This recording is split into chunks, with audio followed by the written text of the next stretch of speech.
Hello and welcome to Ruggles Roundup. It's the portion of our Elevated Mission podcast where we talk about all things sports. We're super excited to bring this episode to you.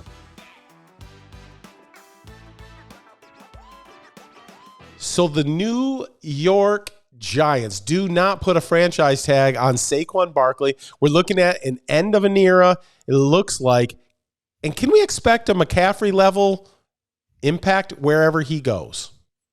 I mean, he's definitely been a player that has been compared to McCaffrey in multiple different instances just due to his ability to rush and receive at the same time. I mean, looking back at his rookie year in 2018, you talk about a guy that had 1,307 rushing yards and 700 receiving yards in that very first year. And so he can do it all, but has been beat up behind that really poor New York Giants offensive line. They started to develop it this last year, but didn't quite show out in 2023. Only didn't break 1,000 yards receiving and had one of his worst, 1,000 yards rushing, and only had 280 yards receiving. One of his worst years receiving wise, playing a full season.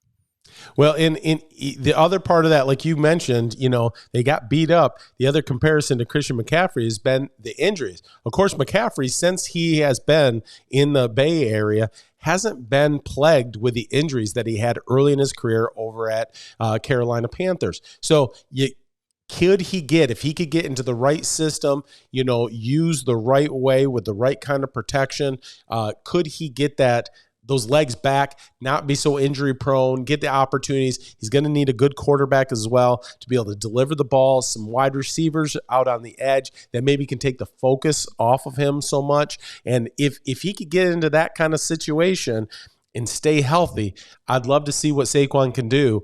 He's always that guy. I think you had said to me when we were talking about Saquon, I don't know, this is a few weeks back now, about that, just how he's that guy that you kind of go, what if? Exactly. He's never been in what I would call a dynamic offense just yet. And my perfect fit for Saquon Barkley is the Baltimore Ravens. If he goes over to the Baltimore Ravens, you got a guy that can manipulate the defense. It's very similar to that system that you saw over in San Francisco, where they use multiple players to rush the football. They come at you at multiple different angles, and they take advantage of those linebackers shifting all over the place to create lanes for those running backs. And I think Lamar Jackson would love having the receiving threat out of the running back side of things that Saquon Barkley can bring as well. I love that fit for Saquon for sure. I think that would be where you could develop his talents the most. And I think John Harbaugh would love to be able to utilize that Swiss Army knife piece that Saquon Barkley can be. No, I agree with that. It is a fantastic fit. And Dobbins hasn't been able to stay healthy as well.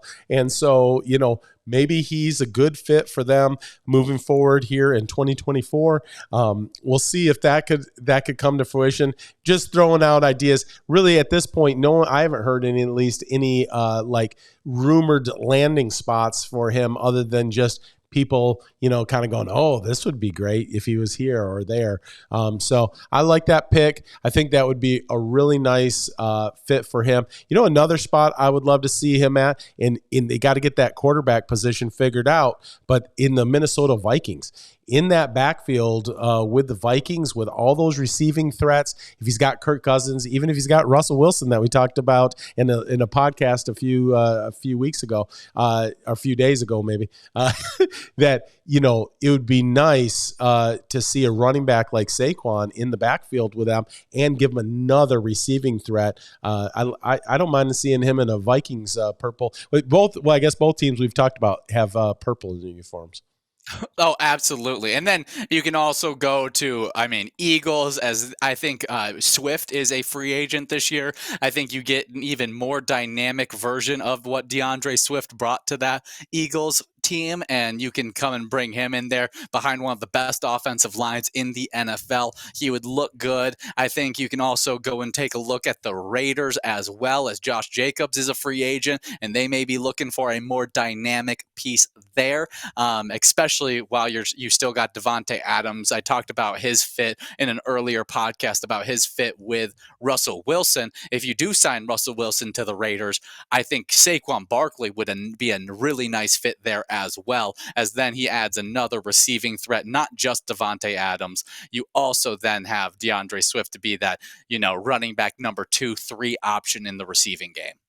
Yeah, if you could, wherever Russell lands, if he can have a nice running back to really kind of take some of that pressure off of him, get some play action going, and have that little dump off when he's in trouble and he just needs to get rid of the ball because nobody's open downfield, that'd be a nice fit for him. So, yeah, we'll see where that all lands. But Saquon Barkley, I would just love, because of the talent level there, to see him have a rejuvenated career as he finds a landing spot here moving forward. And maybe he still ends up back at the Giants, but I can't imagine that happens. Well, thank you for watching and listening to Ruggles Roundup on the Elevated Mission podcast. Make sure, if you're on YouTube, you click the subscribe and you click the like button. We love that you're out there listening and watching us talk about all things sports. We'll see you next time.